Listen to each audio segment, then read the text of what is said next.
For some perspective on the increase in breast cancer rates in China, I spoke with Xi Chen of the Yale School of Public Health. He's assistant professor of health policy and economics, and I asked him about the possible reasons behind the jump. The lifestyle change, stress related to work and family, and also the fertility choice are all related to that. Especially, I want to emphasize the fertility choice due to the one-child policy and the recent release to the two-child policy. There are fast reducing fertility rate, and with the reduced fertility rate, women will have a longer lifetime menstrual cycles, which will promote the risk of being affected. And also the stress is very much related to urban life. There are more job opportunities and people are more stressful in their daily life, which affect their hormones in the body and the immune system.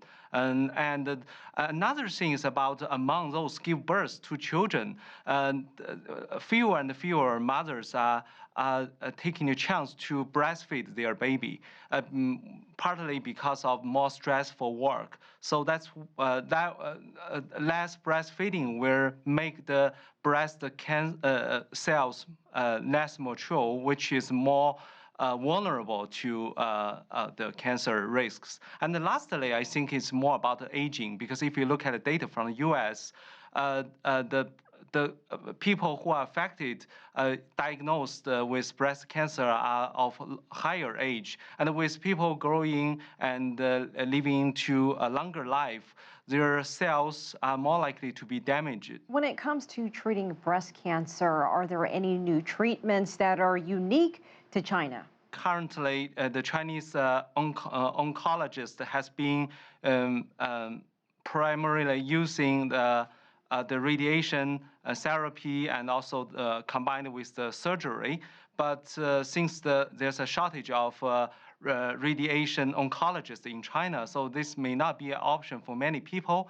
And also there's some been using the systematic treatment, personalized medicine, but we know that the health insurance in China is not very generously covering a lot of drugs related to breast cancer. So the third option might be more viable, which is the traditional Chinese medicine, which has a smaller side effect. And so a lot of oncologists and physicians are combining the traditional Chinese medicine with some other treatment.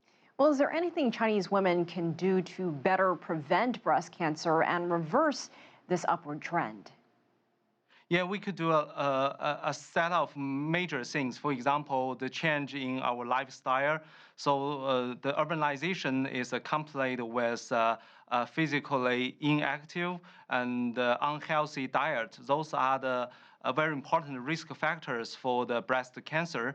And also, I think from the government perspective, they could further release the fertility policy, the family planning policy, by encouraging the new couples to have more babies, which will reduce the lifetime length of the menstrual cycle, which will also reduce the breast cancer. And if we look at the fertility rate across major countries in the world, China is among the lowest.